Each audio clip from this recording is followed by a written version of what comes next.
Bien-aimés frères et sœurs, salutations au nom de Jésus.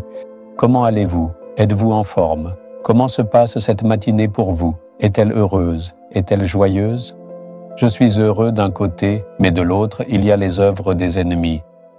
Ils nous détestent profondément et veulent nous détruire sans aucune raison valable.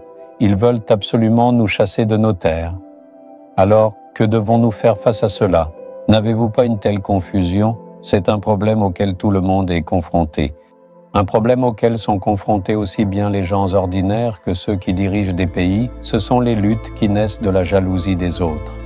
Cela existe même dans le ministère. De tels sentiments de jalousie existent parmi les serviteurs de Dieu qui ont été remplis du même esprit, choisis par le même Seigneur et qui prêchent le même message. Cela existera toujours. Mais savez-vous ce qui va se passer? Un homme de Dieu nommé David partage son expérience. 2 Samuel 22, 49.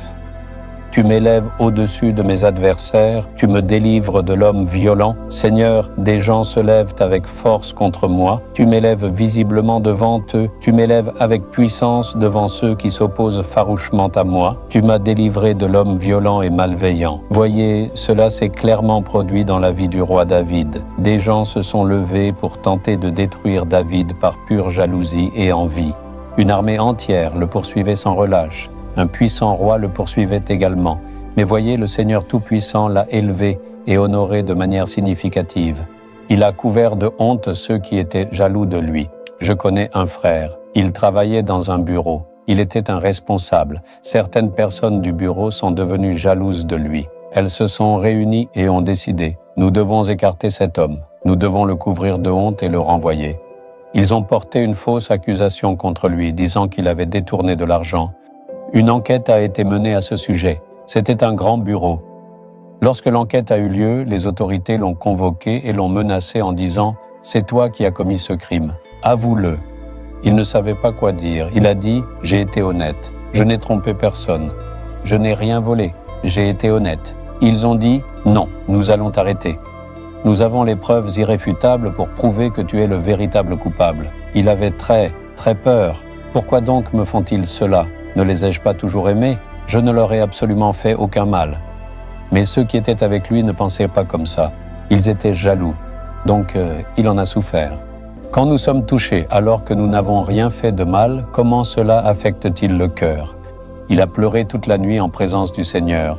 Il est allé vers le Seigneur et a versé des larmes. Qui me rendra justice? À qui puis-je aller raconter cela? J'ai honte. Je me tiens là comme un criminel. Ils essaient de me détruire. Seigneur, il n'y a personne pour m'aider. Il a prié toute la nuit. Au matin, une grande paix est venue. Le Seigneur a dit, « Va, je viendrai avec toi, c'est tout. » Il est allé au bureau. En une seule nuit, la situation s'était complètement renversée.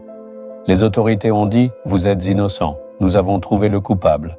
Celui en qui vous aviez confiance, celui qui était votre ami, votre collègue que vous aimiez, c'est leur machination. Nous l'avons découvert. Ils ont tous été rétrogradés. Ils ont été punis. Il a été élevé au rang de supérieur à leur place. Comment cela se fait-il? Ils étaient jaloux de lui et voulèrent le détruire. Il a été élevé au poste de supérieur au-dessus d'eux. Ils ont été rabaissés. Le Seigneur fait aujourd'hui pour ses enfants les mêmes choses qu'il a faites pour David. Il le fera pour vous. Il le fera là où vous êtes. Cela peut être chez vous ou au bureau, à l'endroit où vous travaillez ou dirigez votre entreprise, ou bien à l'endroit où vous avez des responsabilités. Dans votre ministère, cela peut être n'importe quoi, n'est-ce pas?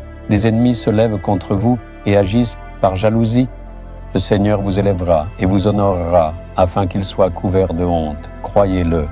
Seigneur, tu es le Dieu de David. Tu es mon Dieu. Tu fais pour nous aujourd'hui ce que tu as fait pour David. Je suis dans une situation si difficile. Ceux qui sont contre moi se lèvent et disent des choses fausses. Ils me blessent et me couvrent de honte. Ils essaient de me faire souffrir.